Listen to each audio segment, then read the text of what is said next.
बच्चों, अब हम पढ़ेंगे पत्र। पत्र के बारे में, पत्र कैसे लिखा जाता है, किन्हें किन्हें हम पत्र लिखते हैं, पत्र लिखने की आवश्यकता क्या क्या होती है, इन सब विषयों के बारे में हम पत्र के बारे में पढ़ेंगे। ओके, तो पत्र हम किसे किसे लिख सकते हैं बताइए। पत्र हम किसी को भी पत्र लिख सकते हैं। हम अपने फ्रेंड को पत्र लिख सकते हैं, अपने माता पिता को पत्र लिख सकते हैं, अपने छोटे भाई बहनों को पत्र लिख सकते हैं, अपने बड़े भाई बहनों को, किसी भी रिलेटिव को, बुआ जी को, चाचा जी को, जिसे हम अपने संदेश को पहुंचाना चाहते हैं, जिससे हम बात करना चाहते हैं, हम उन्हें पत्र लिख सकते हैं। और यहाँ तक कि अगर हम किसी योजना में भाग ले रहे हैं, हम अपने घर के सामने गंदगी देख रहे हैं, या हमें अवकाश चाहिए, या हम अपनी फीस को माफ़ कराना चाहते हैं, इन सब को भी हम पत्र लिख सकते हैं। जैसे हम प्रधानाचार्य को पत्र लिख सकते हैं, हम नगर पालिका में पत्र लिख सकते हैं, हम शिक्षा विभाग में पत्र लिख सकते हैं। हम कहीं भी अपने विचारों को, जहाँ अपने विचारों को पहुंचाना चाहें, वहाँ हम पत्र के द्वारा अपने विचारों को पहुंचा सकते हैं।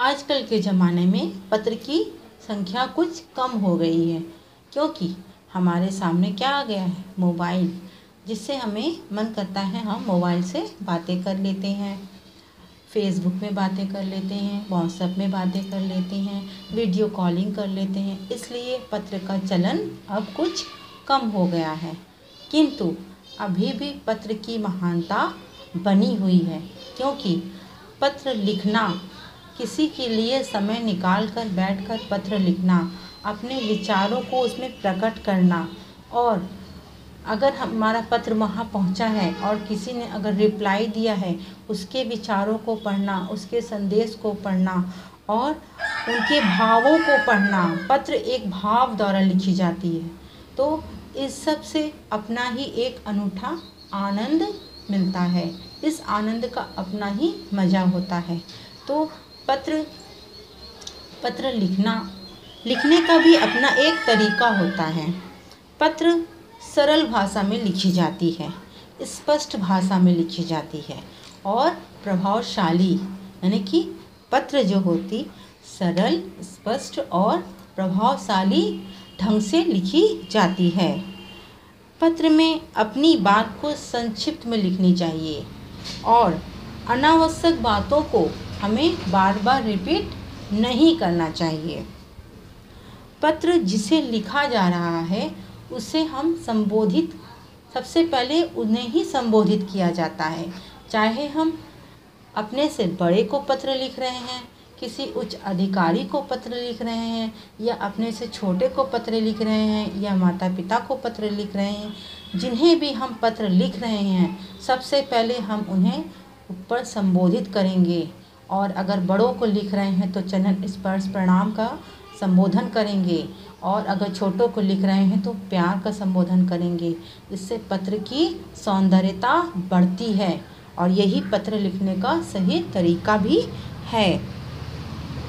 पत्र के अंत में जब हम पत्र का अंत करते हैं, यहाँ पर हम अपना नाम लिखते हैं कि पत्र किनके तरफ से आई है, और यहाँ सबसे पहले हम पत्र उनका नाम लिखते हैं जिनको हम पत्र दे रहे हैं, उनका पता, नाम और उनको संबोधन करने का जो भी है उनको संबोधित करते हैं।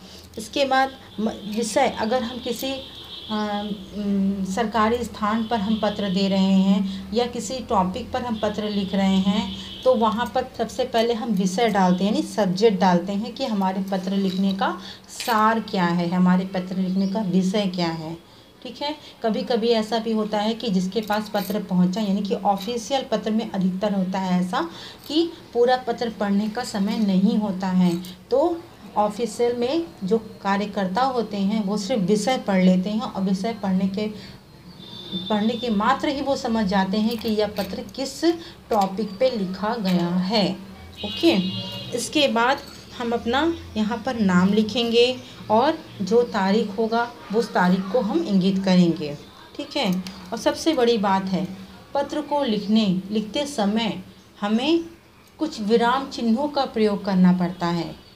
चाहे वह हम हिंदी में पत्र लिखें और चाहे इंग्लिश में पत्र लिखें, तो उन चिन्हों का बिना प्रयोग किए पत्र एक सार पे अगर हम लिखते चले जाएं तो उसका कोई मतलब भी नहीं होता और पढ़ने में भी अस्पष्ट भाव लगता है।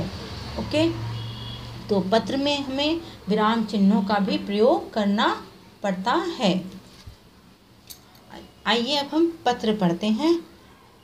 पिताजी की बीमारी के कारण अवकाश के लिए प्रार्थना पत्र। सेवा में प्रधानाचार्य जी, मंगला पब्लिक स्कूल, मुमताज नगर, अयोध्या, फैज़, उत्तर प्रदेश। ठीक है, पिताजी की बीमारी यानी कि यह पत्र कौन लिख रहा है? एक स्कूल का छात्र लिख रहा है। किसे लिख रहा है? अपने प्रधानाचार्य को। क्यों? क्योंकि उसके पिताजी बीमार हैं और उसे स्कूल में अवकाश यानी छुट्टी चाहिए। किस लिए? अपने पिताजी की सेवा करने के लिए, ताकि उसके पिताजी बहुत जल्द से जल्द, शीघ्र से शीघ्र स्वस्थ होकर घर वापस लौट आएं।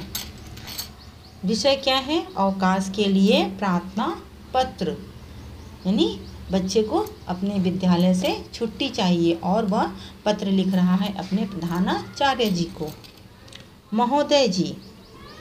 अच्छा, एक बात और, जैसे यह हमें पता है कि मंगला पब्लिक स्कूल में हमारे प्रधानाचार्य जी जो हैं वह कौन है? जेंट्स हैं, तो हमने प्रधानाचार्य जी लिखा।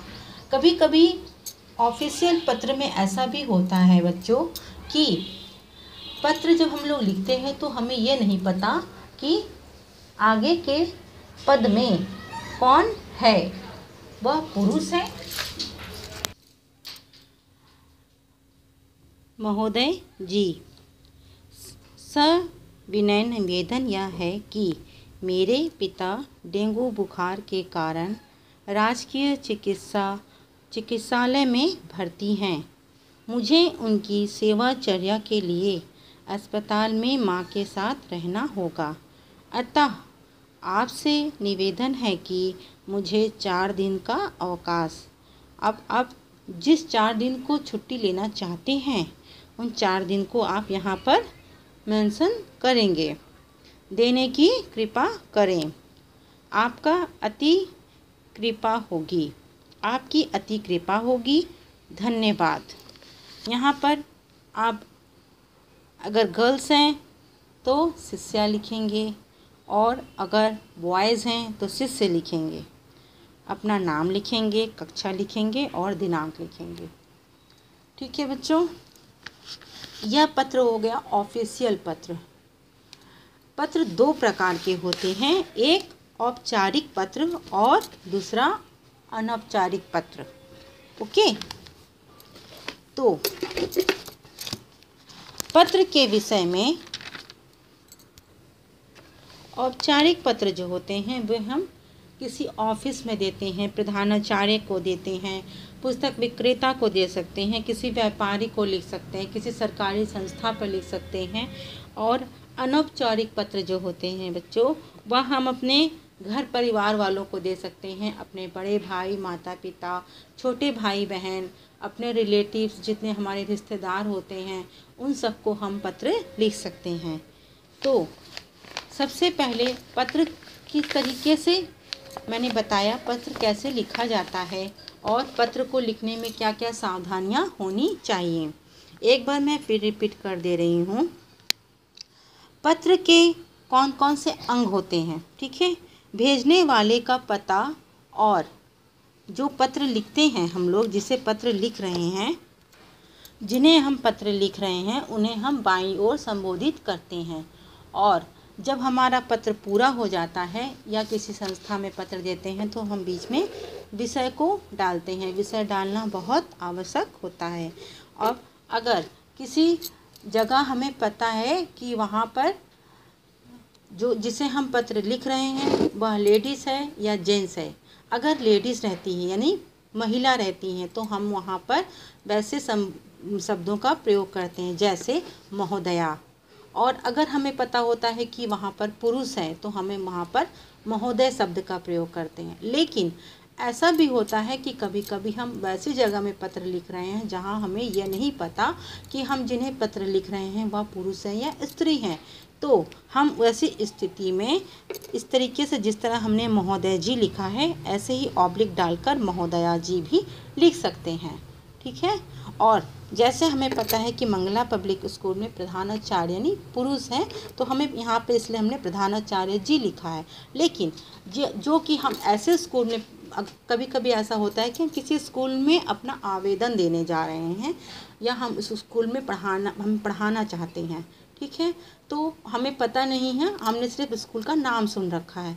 तो ऐसी स्थिति में हम यहाँ पर प्रधानाचार्य जी ऑब्लिक और प्रधानाचार्य जी चार्या, ठीक है, स्त्री के लिए चार्या और पुरुष के लिए चार्य का प्रयोग कर सकते हैं। ओके। इन छोटी छोटी बातों को ध्यान में रखकर किसी भी टॉपिक पर पत्र आए, चाहे वह ऑफिशियल हो, औपचारिक हो या अनौपचारिक पत्र, हम बहुत सावधानी पूर्वक अपने विचारों को प्रकट कर सकते हैं। ओके। और इस तरीके से हमारा पत्र भी पूरा हो जाएगा। तो बच्चों, इन सब छोटी छोटी बातों को आप ध्यान में रखकर निबंध और पत्र बहुत अच्छे से लिखिएगा। ठीक है। और दूसरी बात यह है कि इसके पहले भी रिवीजन टेस्ट लिया गया है, लेकिन इस हफ्ते रिवीजन टेस्ट नहीं होगा, क्योंकि आप लोग को रिवीजन टेस्ट अगर लिया जाता है तो आप लोग को पढ़ने का समय नहीं मिल पाएगा। और हाफ ईयरली पेपर बहुत जल्द हो रहे हैं, तो आप लोग के पास रूटीन भी जा चुकी है, तो इसलिए इस सप्ताह मैं रिवीजन टेस्ट आपका नहीं ले रही हूँ। जो रिवीजन लिया है और इसके पहले भी जो ले चुकी हूँ और जितना कोर्स मैंने बताया है, उतने कोर्स को बहुत अच्छे से पढ़िएगा। क्वेश्चन पेपर उसी के अंतर्गत है। ओके, धन्यवाद।